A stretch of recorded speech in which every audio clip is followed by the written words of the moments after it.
And I watched it go from 200 to 500 to by the time we got to 3rd precinct, it was over 1,000 people. And by the time that night was over, it was over 5,000 to 10,000 people. I go home, and to that officer is held accountable, and that officer gets charged with murder. I can smell the burning rubber from the AutoZone that's going up in flames. I'm seeing the people straight ahead of me on top of the building of Minneapolis Liquors throwing Molotov cocktails onto the front foyer area of the precinct. And all the while, I've got police inside the building who are transmitting, they're breaching, they're going to breach, they're coming in.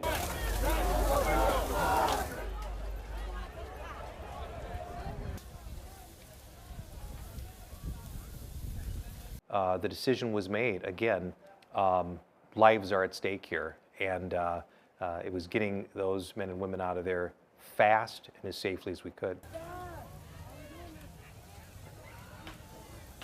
And I remember at that moment, the level of excitement that people felt. It sounds crazy, but literally the excitement that people felt that they were taking the power back from the Minneapolis Police Department.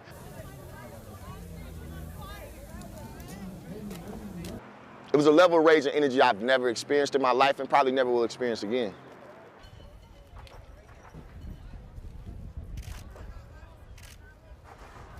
You know, when I look back 5 years, if there's things I would have done differently, I would have pushed harder and sooner at trying to dismantle some of the toxic culture that allowed that indifference to exist.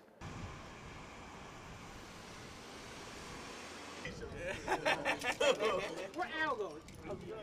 Good, how are you? This is it. Yeah. All right. Cool. Well, We've made some significant strides working with our Minneapolis Police Department as far as their future hiring, some of the policies that they have in place to ensure that those type of things won't happen. Well, hopefully don't happen again.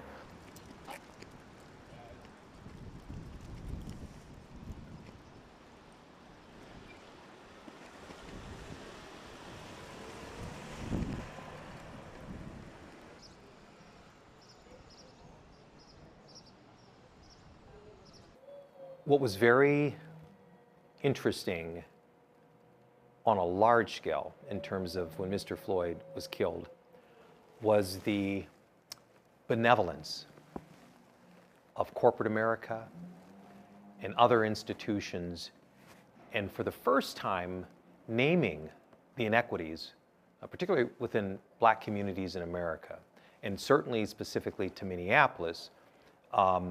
There seemed to be an initial genuine gesture to try to address those. I would be remiss if I didn't tell you that when I talk to Black community members and family members, many feel that those initial promises have rang hollow.